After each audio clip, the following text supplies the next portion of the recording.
The moment you unleash me upon this kingdom, Tyr TNA will know what it means to belong to fire. And today, Jenn and I are discussing Bonded by Beast Duology by Hazel McBride. Should I say that right? Tyr TNA?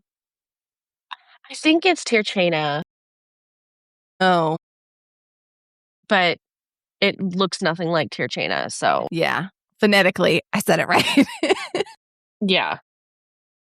Okay, so Yeah. what is book one? A Fate Forged in Fire. So book one essentially is we meet a young woman, Amira, Amira, and it's fantasy, so to me, and I think we talked about this, Jenn, you felt deserty and I felt not deserty. Yeah. That didn't make sense, but maybe it'll make sense. Anyways, she's in her kingdom. It's an island. There's lots of islands. And on this particular island is where you have the royal family. And their old religion was to worship the goddess. And it's supposed to be a matriarch. Women and both men have powers. Well, for whatever reason, her and her family they snuck onto this island 10 years prior because their dad was exiled, banished. Mm-hmm. Because Exiled. I don't even remember what he did. But anyways, for the last 10 years, she's grown up on this island. And as the story starts, it talks about we're learning her everyday life. She is what they call a doula, which is a woman that possesses some kind of elemental power. And her power is fire. They're a priestess and they all worship a goddess. But recently, the royal family, more particularly the king, they've been saying that he's been going into madness and nobody knows why. And they're just waiting for him to potentially pass. But for whatever reason, they have allowed priests to come to this world, to their world, and start preaching about the true religion, where a woman's place is in the kitchen. She shouldn't have power. She shouldn't have a say. She's subservient. All the horrible things that we hate. So the first book essentially takes place with Amira being frustrated that she doesn't have a dragon, being frustrated that she has to hide her power, until finally the king dies. And right before the king dies, you learn that Amira has been working with her father in secret to train her to take over because she is essentially the one true the one true queen that has been blessed by Brianna is their goddess, right? Brianna? Oh, God. She had like 3 names. Farafina? No. I can't remember. No, it's a B. Man, I had the book right here yesterday, and I think I moved it back to my room. I know, I did too. Oh, hold on. There was a quote that had it. Bridget. Bridget, there we go. Yeah, that's the main goddesses. There's several, but that's the main goddess that gifted her with fire. Yes. So right before the king dies, her father takes her to meet the priestess and they perform some kind of ceremony to essentially acknowledge that she is going to be the queen. And then the king dies and they have to take a stand. So when they're doing the funeral rites for the king, she comes through the fire and essentially says, "Hey, I'm the one true heir," because in past, it's always been a woman who's been on the throne. And it's been like 100 years since there's been a woman on the throne because the royal family that's there now did something in the past to change it. And her family is essentially the descendants of the original royal family. Yeah. So once they do that,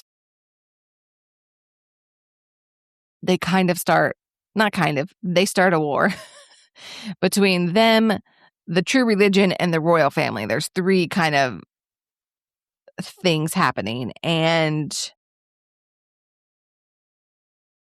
they do the ceremony. Well, the queen and her sons and the true religion people are like, we're not going to let this happen. They attack them. Amira and her family have to retreat, and then they go to another island. On this island, Amira is very upset. She didn't want to retreat. One of the things I forgot to mention is for the last 10 years, because they haven't been living with her father, they have been living with essentially a foster family that raised them. So she has a foster mother, a father, and a little brother. And she has, I don't know, is her brother her twin? Okay, Amira has a twin brother. I thought they were twins. And they didn't meet them at the boat, which was supposed to be the escape plan if anything happened. And so Amira has been like, okay, where's my family? Where's my family? Where's my family? Well, she ends up going with her brother to settle some disputes on the new island that they're on. I don't remember what happens there, but whatever happens there has her going off on a walk by herself. And on this walk by herself, she actually happens to run into the only female dragon that they thought was dead. So, what I didn't say about the dragons is there are only 3 dragons left in the world. One, the youngest prince has, there's 3 princes, I think, but one prince has one, the king has one, and then Amira's dad has one. And once the king dies, his oldest son bonds with the dragon. Because I think there's 3 princes, right? Yeah, there are 3 or 4 princes, It but was hard to tell. yeah, I think there were 4 because you had I can't remember his name. You had the older brother who became king after the king died. Then you had Fiorian, who is next. And then I think he had 2 younger brothers. Yeah. I'm almost positive he had 2 younger brothers that were married to Maggie and Elizabeth?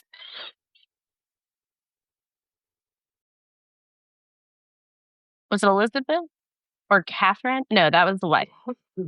Charlotte too, but I can't remember. Well, yeah, I yeah, yeah. can't Catherine's the remember. mom. Okay. Anywho, Yeah. so she finds the last one and only female dragon that has been missing for like 100 years. And they end up bonding. And it's the greatest experience because for the most of book 1, she has been like, how do I say this nicely? She's been feeling entitled. I'm supposed to have a dragon. I'm supposed to be the queen. I need a dragon. I will get a dragon. All on her feels about it.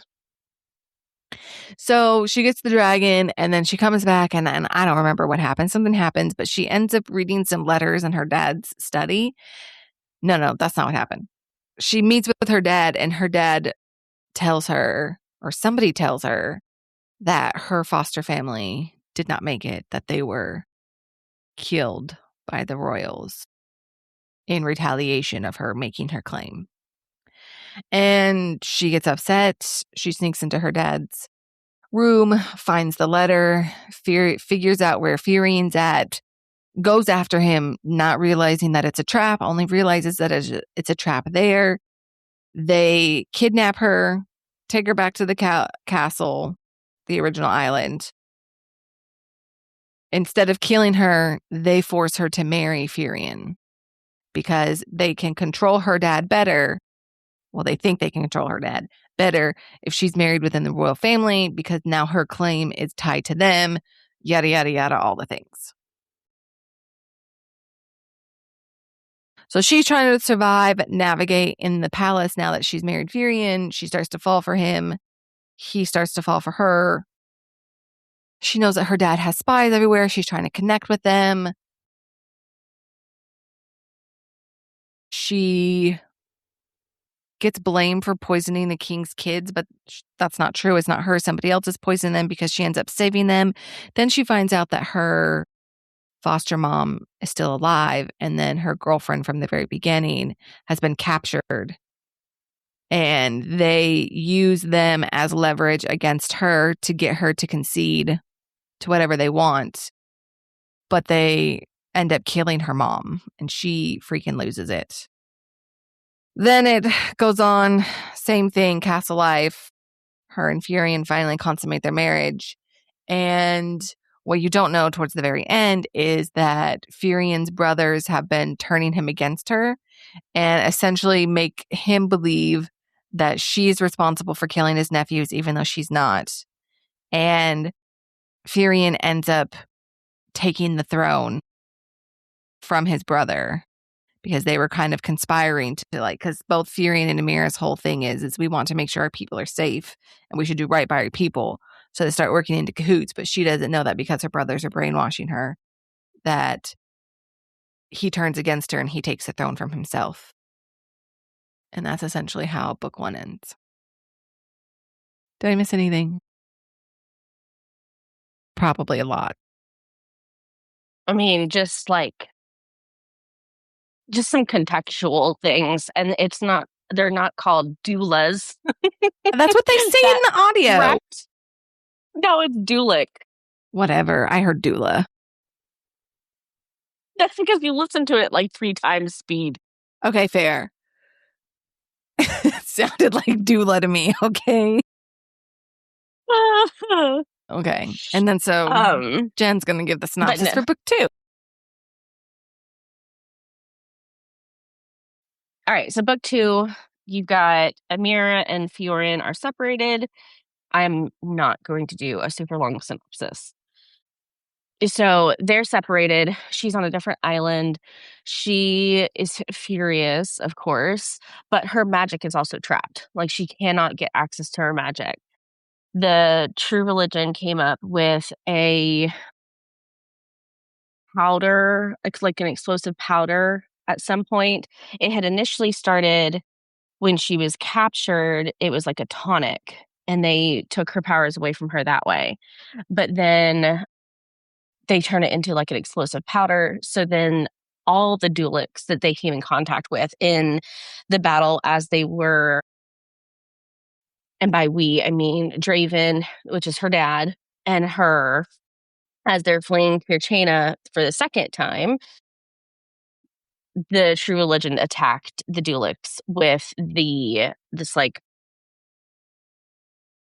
they called it something. Yeah, I don't remember. It was some type of agent that prevented them from accessing their powers. And there are different powers. You have they're all elemental powers. So you have fire, water, earth, air, and spirit. So anyway, they're separated. She begins the quest on like how she's going to get allies. She ends up offering her hand to marriage to another clan so that they can get the allies they need in the chimeras.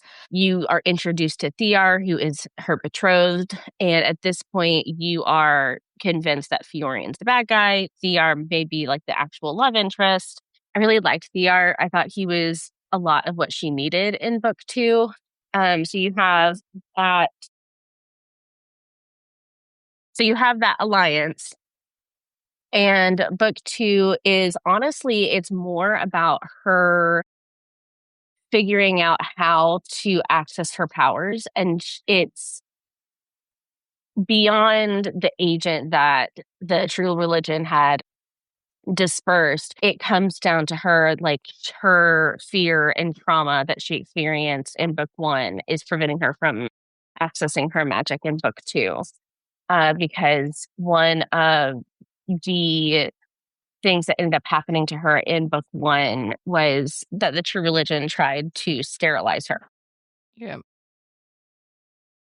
So super traumatic experience. And there was a lot of fear in her, of course, from all of the experiences. So she's working on creating these allyships. And in the meantime, her twin brother, Adrian. So at one point, Amira comes face to face with Fiorian in a battle, and she promised at the end of book 1 that she was going to kill him, and get her throne back. So she has a promise mark across her palm, and when he comes onto the beach, he tries to talk to her, doesn't do any type of offensive. Oh my God, my words are gone this morning. He didn't try to fight back, basically. And he actually is surprised when she like truly goes to kill him. So he leaves on his dragon and she ends up shooting him in the back with an arrow. So he's dead. And she's building this relationship with Thear. She's also working with Rhea, one of the clan leaders, in order to try to gain her magic back by doing mind stilling. Adrian's working on the antidote for the agent. And then she finds out that the royal mother, the Dowager Queen, Catherine, has taken off to her homeland to get more ships. So they go, and it's time to do like her, I think it was the summer solstice.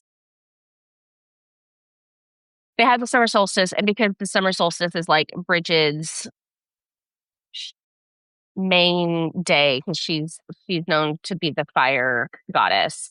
She's supposed to do this big display, but she doesn't have her magic yet. When they do the big display, another person does the magic, like creates the fire everywhere, and you realize that Fiorian's alive. So she like goes to meet with him in secret. He ended up finding the last remaining spirit Dulik that exists. And she realizes like he was able to travel through these stones very much like Outlander. It was kind of like it sounded very Outlanderish in the book. He was healed by her. And then in the middle of all of this, you find out that Terea, Amira's dragon, and I think his dragon's name is Avor, are mated. And Terea is pregnant. So now that you know Fiorian's on, her side and was the whole time, they rescue the princesses. There's a battle at one of the smaller like clan lands. They eventually win that battle, but you find out that the girlfriend that she had has been working against her the whole time, where she thought she was being betrayed because Fiorian could see where they were at through the dragon bonds. It was actually her girlfriend from Tirchina, who was converted by the true religion when she was captured in the castle. So Sorsha has been the one that was doing all of the betrayal because she was also sleeping with the captain of the guard, Maeve, who's The like dude that killed Draven's her right-hand mom? person. Huh? What'd Isn't you say? isn't the captain the one who killed her mom? Or was it a different No, that was the captain of like the True castle Religion? guard. This is, Oh. yeah, no, well, it was the castle guard. Maeve, she's like Draven's right-hand person. She's one of I actually think she's part of Amira's queen guard, maybe. Okay. Anyway, she had a high ranking. She was like, an officer position within Amira's army. And Sorsha was sleeping with her like the whole time. And like even her and Sorsha even had a couple of conversations where like Amira was listening to her. Amira was like coming around to, because Sorsha was non-dualic, so she didn't have any firepower. She didn't have any powers. And Amira actually listened to what she was saying about certain beliefs that Sorsha had, and was making changes to be in alignment because she agreed with what Sorsha was saying. And Sorsha never heard her out. She actually came up at this battle and realized that Fiorian was there and goes to try to kill Fiorian, releases a crossbow, and Draven takes it for him. So her dad dies instantaneously from the arrow that was meant to kill Fiorian. And then Draven's dragon eats Sorsha. Good. So it was at that point that Amira ended up getting her fire back, because she, like, the worst thing that she could possibly happen, like, she happened. And released her fear and trauma and accepted, like, her place and all the things, and then they go kick ass and live happily ever after, basically, is the short version. So, for those who can't tell, I did not read book 2. I read, like, the last few chapters. It seemed like they were on a different island. So are they not on the original island ruling it? No, they are. They went back to Tirchana. Oh, okay. Okay. So, what are your thoughts? I really enjoyed it. It was slow. I feel like the pacing was kind of slow. It took a long time for me to get through book 1, but I think a lot of the pacing, if at least for me, I could not read the words on the page. And Yeah. and the author was great. She gives you a whole pronunciation guide at the beginning of the book, but I think the pronunciation guide's like 3 pages or 4 pages of how to pronounce things. Girlfriend, I've got ADHD. You're lucky if I read a couple of pages. Like, you're lucky if I read a page for pronunciation, let alone 4. So should I have? Sure, but I probably would have struggled with it regardless. And that was really, really hard. I could not read it, and I wanted to, because in the beginning, it's going it's going in a direction that I feel like I really would have enjoyed, but I couldn't. It was like you would read 5 words, and then you would get into 2 more words that you didn't know how to say, and then you'd read 5, and you'd get 2 more that you didn't know how to say. So that was really, like, taking me in and out of the story when I first started book 1, and then I switched to listening to it, and it was just one of those books that, like, you can't, for me anyway, like, I can't just listen to it and, like, work or, kind of do 2 things at one time. It required attention to detail, and it required you to pay attention to what was being said, because it's so many of them are foreign, like, words. So I struggled with that a lot. But the actual story, the romance between Fiorian and Amira, I really liked. And what I feel like the author did a really great job with is, like, feminine rage. When everything came together in book 2, it all came down to, and granted, Fiorian did play a huge part in it, but it really came down to the Dowager Queen's scheming, and, and the princesses were going along. They had information that helped bring down the true religion. Amira accepting, basically that fear and trauma are a part of life, and she has to accept her place in spite of it. I mean, there was a lot. The feminine rage was done really well. The matriarchy was done really well. The pacing was slow. I understand why she did the whole, like, Fiorian storyline. I think it added, like, plot twists that you were looking for. By the time that Fiorian came back, I had reached the point of, like, okay, if he's truly dead, like, cool. I kinda like this Thear guy, and I'm cool with that happening. she did a good job of really leading you on that something was going to happen with VR until she didn't. And then it was like, oh, okay, we're going back to Fiorian. And I really liked him. I liked him as a character. I think I think she did a really good job with his character. I think the whole storyline there was plausible.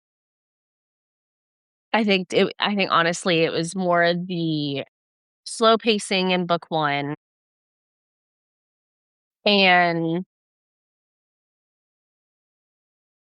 just I think it was just a hard world to follow.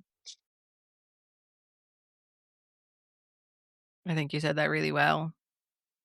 The pacing in book 1 is what got me. I was over her whining. I know whining's not the right word, but this is supposed to be me. This is supposed to be mine. I didn't need 25 chapters of that.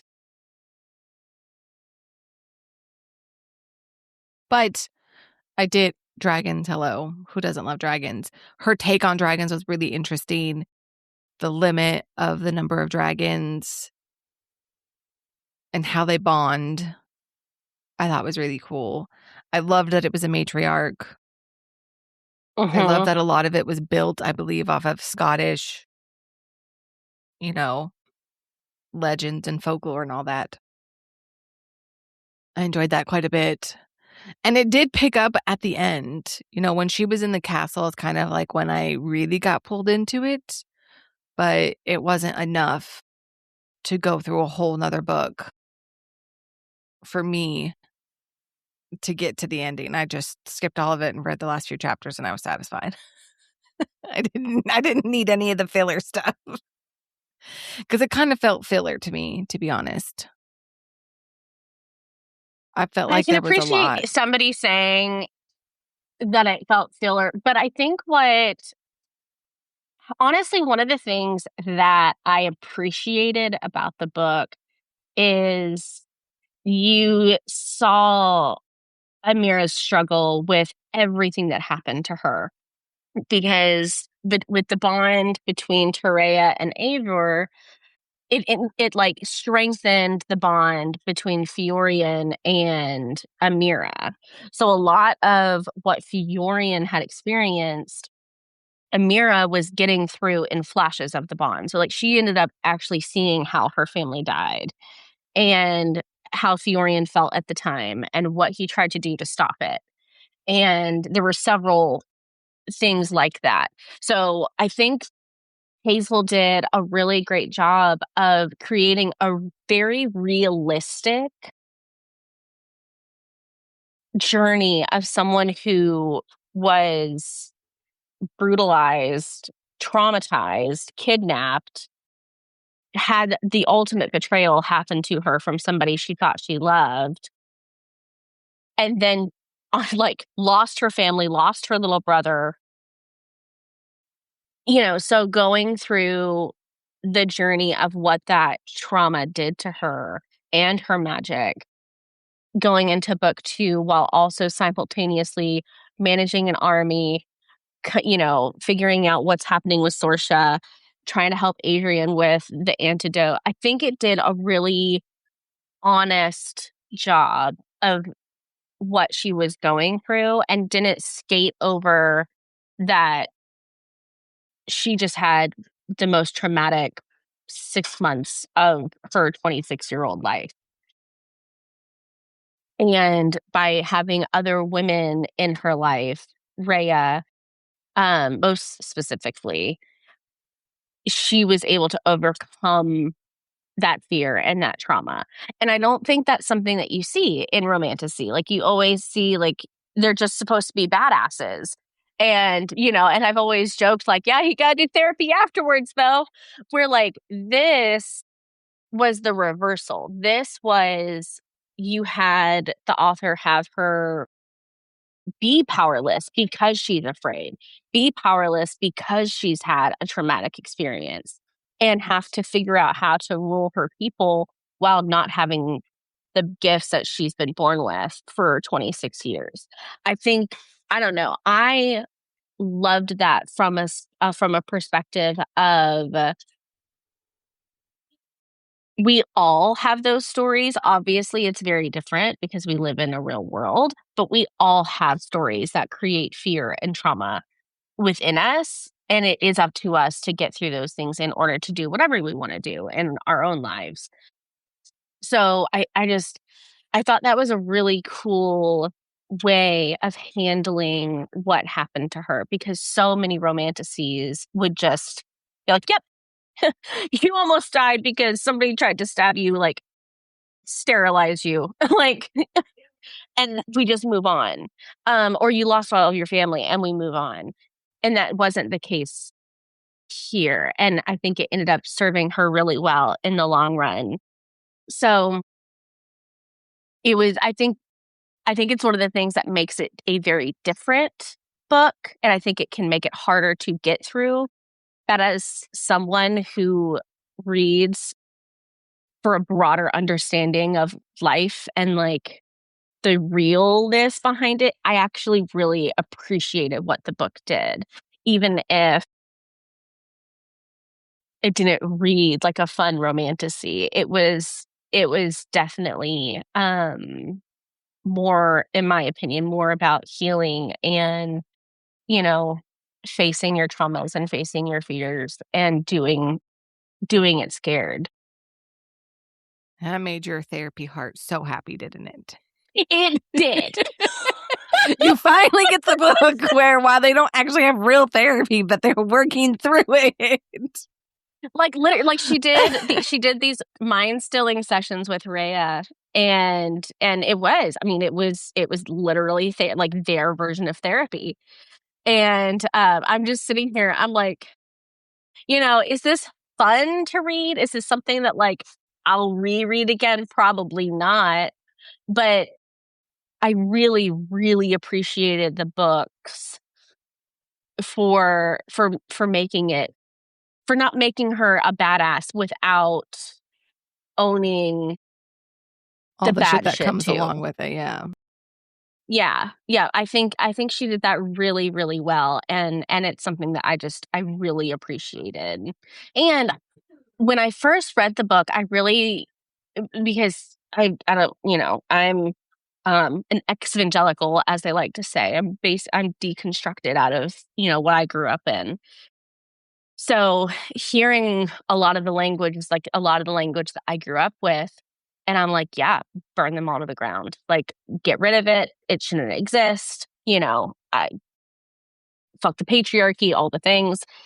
And Amira ended up at the end making sure that the people in the true religion that wanted to worship the Savior and wanted that to be their religion had the opportunity to do that, alongside the dualics and non-dualics who, want to worship the goddesses. And I was sitting here and I'm like, you know what? I like that better, because that's the world like I would like to see, is where you can worship who you want to worship and not persecute others. You're just not going to take your religion and use it to control and manipulate people, i.e. women.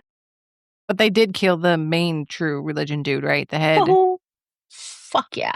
So was it Yeah. Catherine who was controlling them? Is she the reason why they were No, there? no. Catherine actually was trying to get rid of them. So when Catherine heads to her homeland to get more ships, Fiorian showed her how to dismantle something, and she ended up sinking two of the ships that had all of the priests and covenanters on them. And she was like the only survivor. Okay. So she was actually working against them, but that's what she grew up with in her homeland, was the true religion. And being, she was raised to be part of it and a subservient woman. And she, had an abusive marriage with her husband because being bonded to his dragon caused him to be crazy. Oh, is that why he That's went another crazy, was thing. because of the dragon? Yeah, and that's why his brother ended up going crazy too. The dragon actually made them crazy. Then they determined that dragons can only bond twice. That once they bond a third time, the memories and bond and like it's too much to blend consciousness for a third time. Okay. So Catherine and Fiorian were working against the true religion the entire time. It's interesting. And so who was the reason why the true religion showed up? Was it the king? It was from Catherine's homeland, but he had to come with her when she was sold to her husband. Because she was sold to her husband in exchange for more army force or Well, no, something, I and get she that. had to come with the priest. But That was the who stipulation. gave the priest all the power to do all the shit that he was doing? The king? Yeah, basically. Okay. Because he was going crazy. So Alfred took advantage.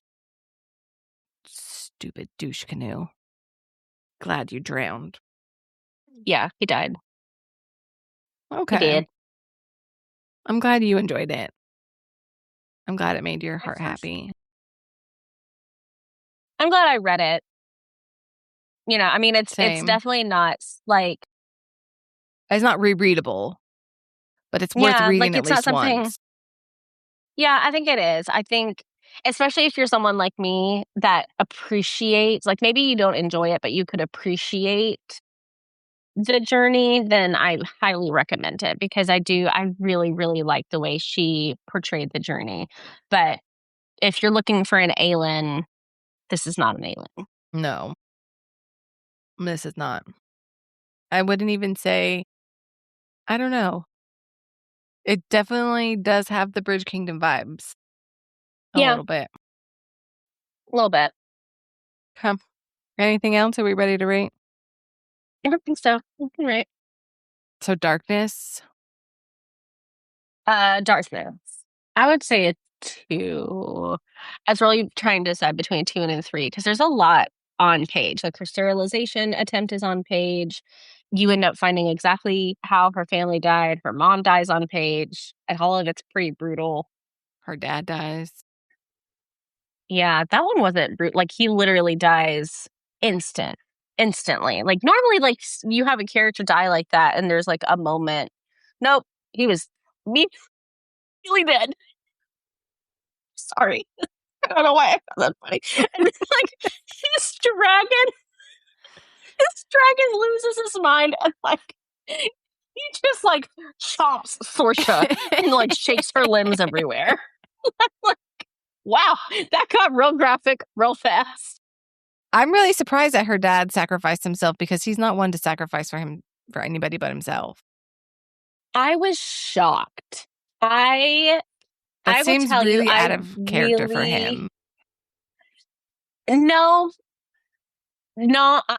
For the first book, yeah, I was very convinced that Draven was actually working against Amira. Same. And like I had even sent you a message like I do not like her dad.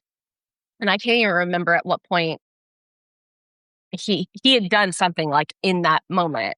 But in book 2, it's so I don't even remember what I was saying. Oh, Not liking Draven. in book 2,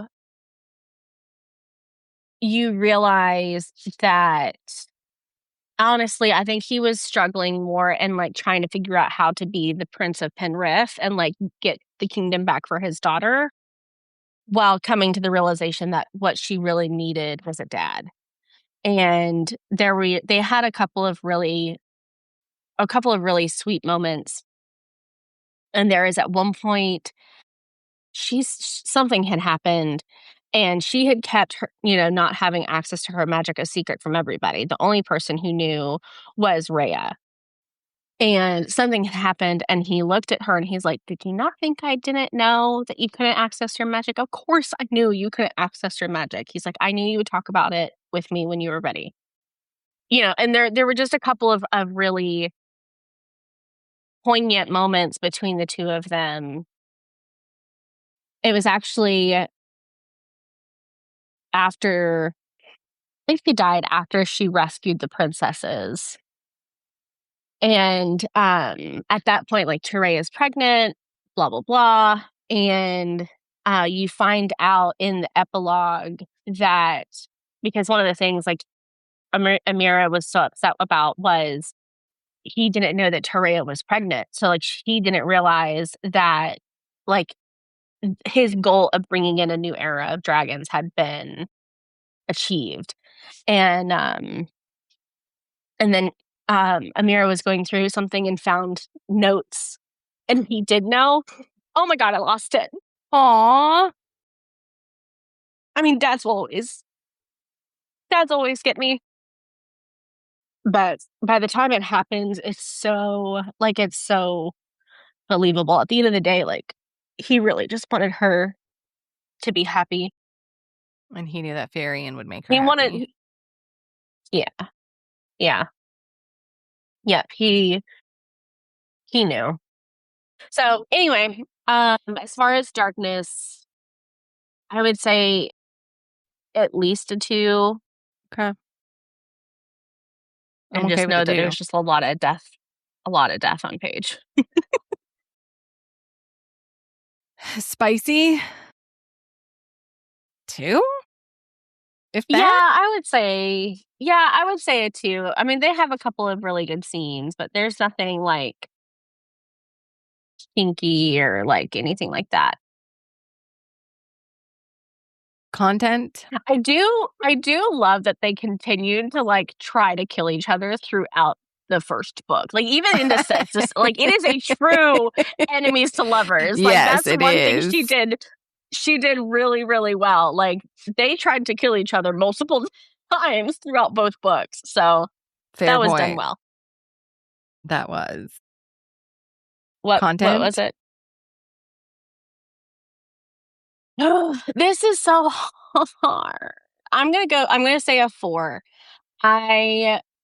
If it wasn't so freaking hard to read, I would give it a 5.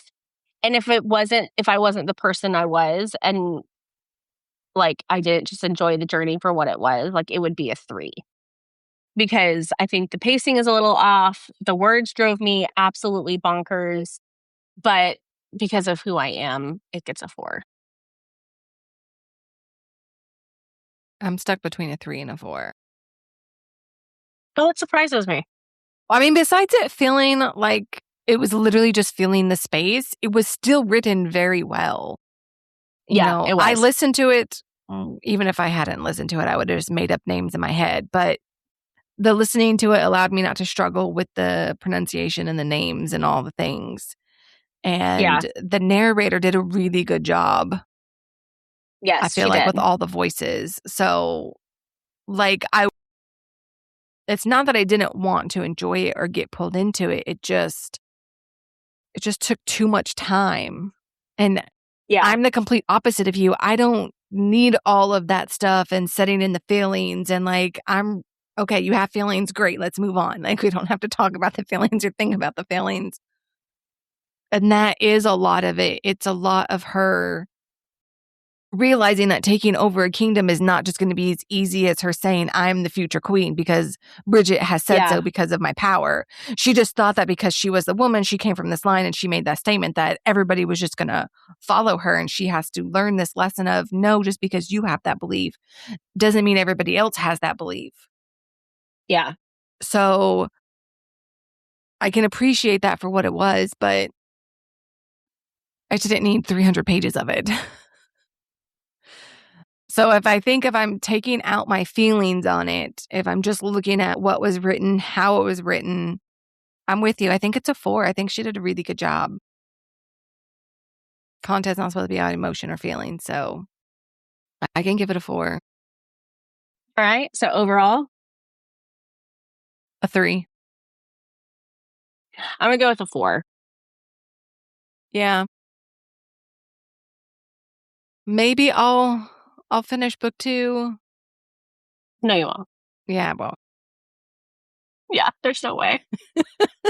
It was just Nope. I want to, in my heart, I want to finish book 2, but There are just too many other things out there. So Yeah. I would definitely recommend it for all the things that we said. Yeah. It's definitely a new take on dragons.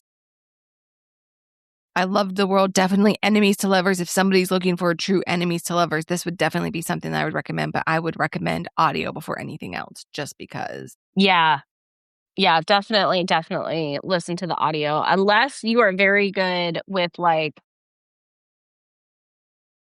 Gaelic, Celtic pronunciations. And I don't even know if that's like really in line with the words, but it's too much for me. Yeah. And I would definitely check out something else by her too.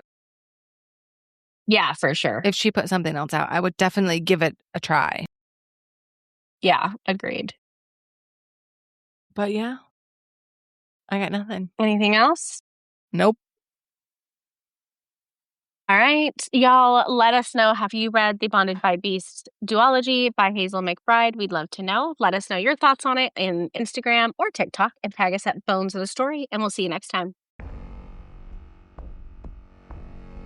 Thank you for joining us on the journey into the shadows of love, where dark romance stories come to light. We hope you enjoyed this episode of Bones of the Story as much as we did. If you did, don't forget to subscribe and leave a review. Your feedback means the world to us. And to stay updated on all things dark romance, follow us on social media. You can find us on Instagram, TikTok, and YouTube. We'd also love to hear from you. Share your thoughts, ideas, or even your own dark romance stories with us. Drop us a line at bonesofthestory@gmail.com. Remember, our next tantalizing episode is just around the corner, so keep your hearts open and your senses sharp. Until then, embrace the darkness and let the stories continue to stir your deepest desires. This is Misty and Jenn, signing off from Bones of the Story.